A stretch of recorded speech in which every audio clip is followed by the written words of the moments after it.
The Blue Carbuncle, Part 1. I visited my friend Sherlock Holmes on the second morning of Christmas. When I arrived, he was sitting in front of the fire, wearing his purple dressing gown. Next to the sofa was a wooden chair, and on the chair was a dirty old hat. A magnifying glass and a forceps were on the chair, so the hat was probably part of one of Holmes's investigations. "You are busy," I said. "Perhaps I interrupt you." Not at all, he replied, and indicated the hat. The problem is very simple, but it is still interesting and maybe even instructive. I sat down in an armchair and warmed my hands in front of the fire because it was very cold outside. "I imagine," I said, "that this hat is connected with a terrible crime." No crime, said Sherlock Holmes, laughing. It is only one of those strange things that happens when 4 million human beings live within the small area of a city. With so many people, every imaginable combination of events is possible, and sometimes you can find a problem that is striking and strange, but not criminal. Do you know Peterson, the commissionaire? Yes. This trophy belongs to him. It is his hat? No. He found it. Its owner is unknown. Look at it carefully, and not as a dirty old hat, but as an intellectual problem. It arrived here on Christmas morning, together with a good fat goose. That goose is probably cooking at Peterson's house at this very moment. These are the facts. About 4 o'clock on Christmas morning, Peterson was returning from a party along Tottenham Court Road. In front of him, he saw a tall man carrying a white goose. Then he saw some men attack the tall man. One of the attackers knocked his hat off, so the man lifted his walking stick to defend himself. But when he lifted the stick, he broke a shop window by mistake. Peterson ran to help the man, but when the man saw Peterson with his commissionaire uniform, he thought he was a policeman, and he ran away, and so did the attackers. Peterson was there all alone, with the hat and the goose. Of course, Peterson then returned the goose to its owner, I said. No, replied Holmes. That is the problem. It is true that "For Mrs. Henry Baker" was written on a small card attached to the leg of the goose, and that the initials H.B. are written on the lining of the hat. But there are thousands of Bakers and hundreds of Henry Bakers in London. What then did Peterson do? He brought both the goose and the hat to me on Christmas morning, because he knows that I am interested in even the smallest problems.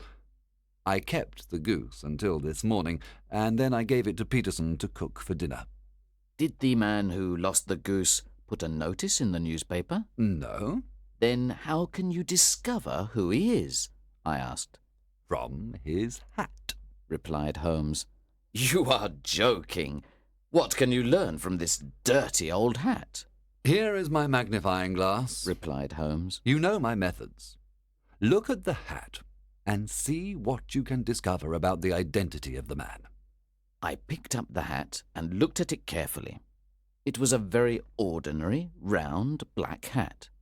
It was very worn, and inside I could see the initials H.B. There was a hole in the brim for the hat securer, but the elastic was missing. It was very dusty and spotted in several places, but the owner had tried to cover these spots with black ink. I can see nothing, I said, and gave the hat to Holmes. On the contrary, Watson, you can see everything, but you do not reason with what you see. Then please tell me what you can deduce from this hat, I said. Well, said Holmes, as he looked at the hat carefully. I can see that the man was highly intellectual, and that 3 years ago he had enough money, but recently he has had difficulties with money.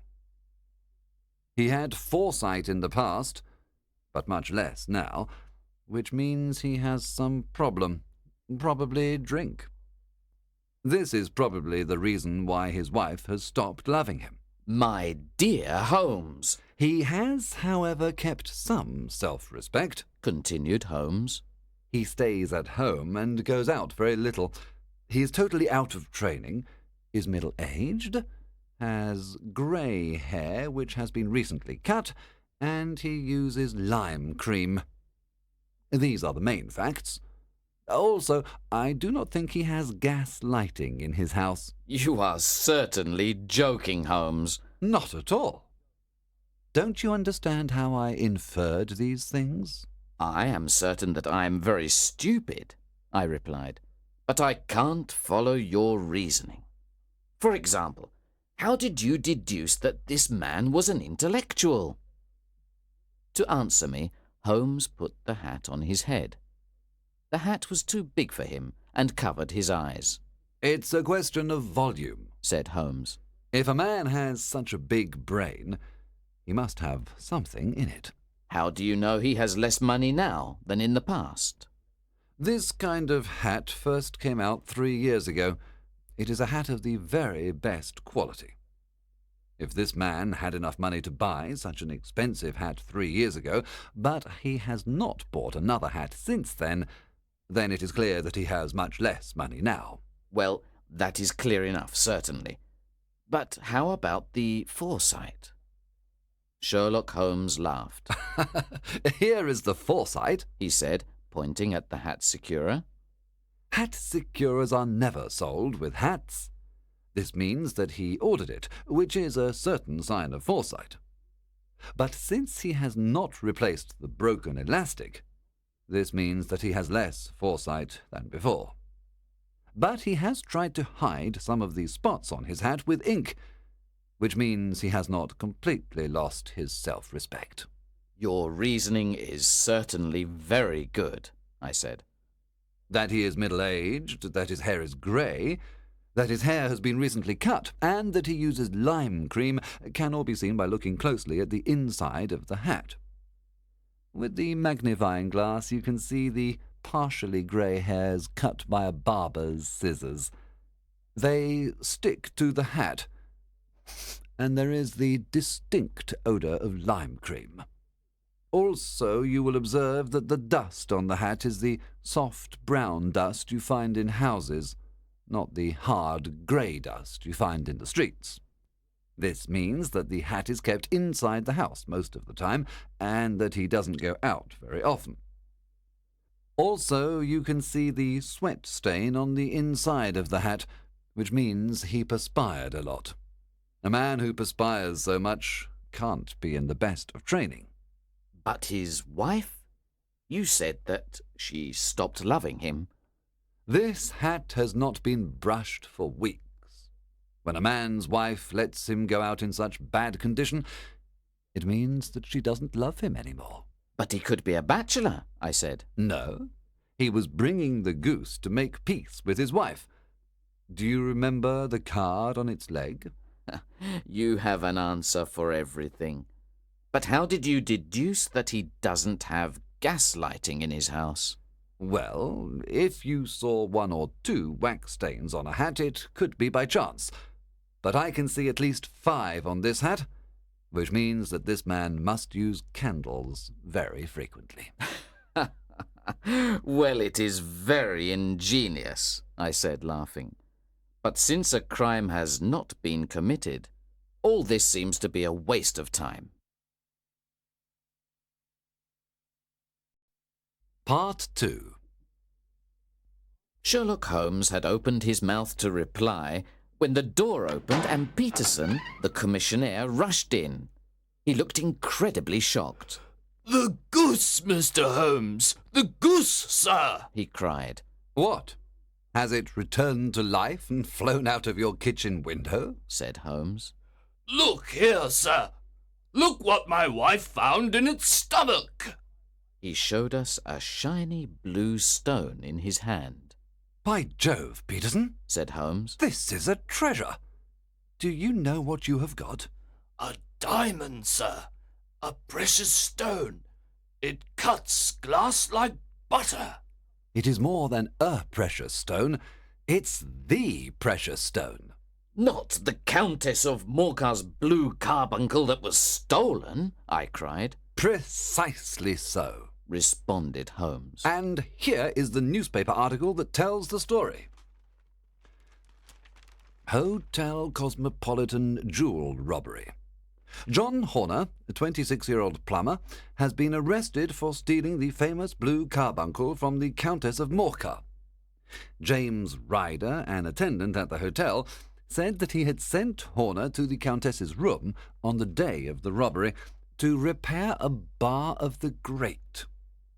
Ryder said that he stayed with Horner for a few minutes, but then he had to leave. When Ryder returned, he saw that somebody had forced open the Countess's bureau. Ryder called the police, and the police arrested Horner that same evening. Catherine Cusack, the Countess's maid, said that she heard Ryder call for help. She ran into the room and saw the same things that Ryder described to the police. In addition, the police discovered that Horner had already been charged with robbery in the past, but Horner says that in this case he is innocent. His trial will be soon. So much for the police report, said Holmes, throwing the paper on a chair. You see, Watson, our little deductions about the hat have become much more important and less innocent. Here is the stone. The stone came from the goose, and the goose came from Mr. Henry Baker, the gentleman with the bad hat which we examined so carefully. Now we must discover Mr. Baker's part in this mystery. To find him, the simplest thing is to put an advertisement in the evening newspaper. What will you say? I asked. Well, said Holmes. Found at the corner of Goodge Street, a goose and a black hat.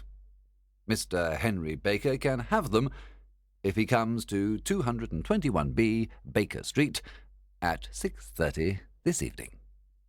Then Holmes sent Peterson to buy another goose to give to Baker if he came, and to put the advertisement in all the newspapers. I left to work for the day. That evening, when I returned, I saw a tall man wearing a Scotch hat waiting outside Holmes's house. We entered together.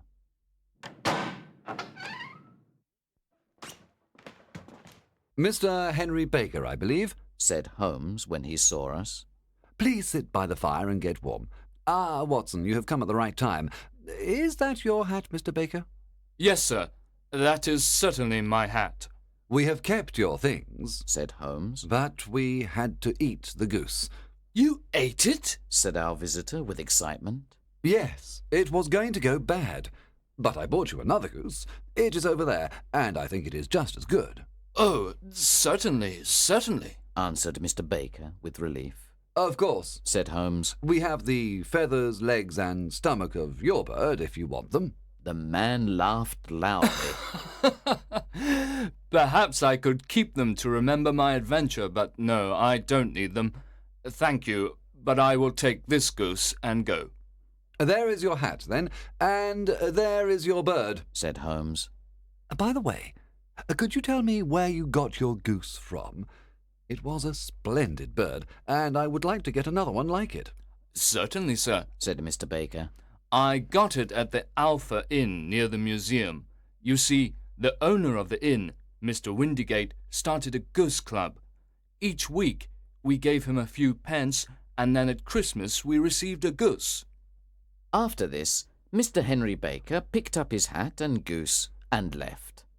So much for Mr. Henry Baker, said Holmes when Baker had gone. We decided to go immediately to the Alpha Inn to investigate the goose. At the Alpha Inn, we discovered that the goose had come from a salesman called Mr. Breckinridge in Covent Garden. So, once again, Holmes and I put on our coats and walked to Covent Garden to talk to Mr. Breckinridge. Remember, said Holmes as we walked to Covent Garden, at one end of this chain of events we have a simple goose. But at the other end of the chain, there is a man who will go to prison for 7 years if we cannot show that he is innocent. We soon found Mr. Breckinridge's stall, and Holmes asked him about his geese. I was surprised when Mr. Breckinridge replied angrily to Holmes's questions. I have had enough. I am tired of people asking me, where are the geese, and who did you sell the geese to, and how much money do you want for the geese? Enough! With a little bit of difficulty, Holmes finally got the information we needed. The geese had come from Mrs. Oakshott, 117 Brixton Road. We were walking away when we heard shouting from Mr. Breckinridge's stall. We turned round and saw a little man in front of the stall. I've had enough of you and your geese. If you come here again, my dog will attack you, shouted Mr. Breckinridge at the little man. The little man started walking away, and Holmes and I went after him. Holmes put his hand on the man's shoulder. The little man turned around and looked frightened. He said, "Who are you? What do you want?" Excuse me, said Holmes, but I heard you talking to the goose salesman, and I think I can help you. You? Who are you? How could you know anything about the matter? My name is Sherlock Holmes. It is my business to know what other people don't know. But do you know anything about this? Excuse me, I know everything about this. You are trying to find some geese, which were sold by Mrs. Oakshott of Brixton Road to a salesman called Breckinridge, who then sold them to Mr. Windigate of the Alpha Inn, who then gave one of them to a member of his goose club called Mr. Henry Baker. You are the man I wanted to meet, said the little man, whose name, as we then discovered, was John Ryder. Yes, John Ryder, the man who had called the police to report the stolen Blue Carbuncle. We then returned to Holmes's house to discuss the matter in front of a warm fire. Here we are, said Holmes happily as we entered his room. Now, do you want to know what happened to those geese? Yes, sir, replied Ryder. But you really want to know what happened to that goose, the white one, with a black bar across its tail? Ryder shook with emotion. Oh, sir, he cried. Where did it go? It came here. Here? Yes, and it was an incredible bird. I'm not surprised that you want to find that goose. It laid an egg after it died, the brightest little blue egg that you have ever seen. I have it here in my museum. Our visitor stood up and then almost fell down. Holmes took out the Blue Carbuncle, and Ryder stared at it. He did not know if he should say it was his or not. The game is up, Ryder. I know almost exactly what happened.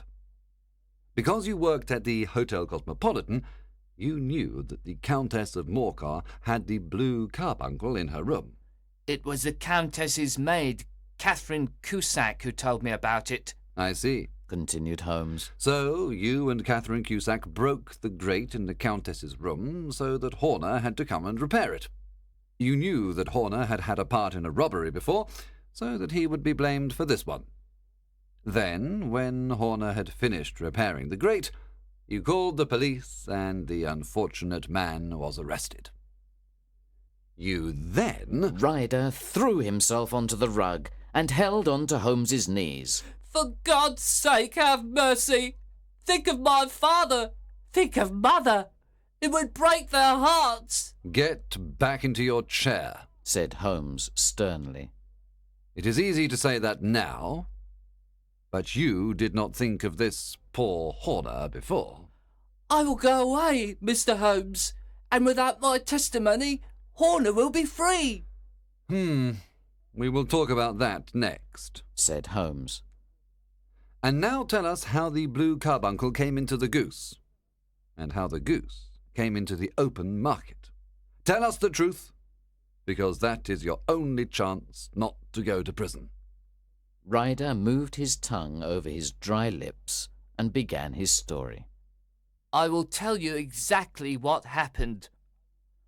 After I had the Blue Carbuncle, I was terrified. I did not know where to go.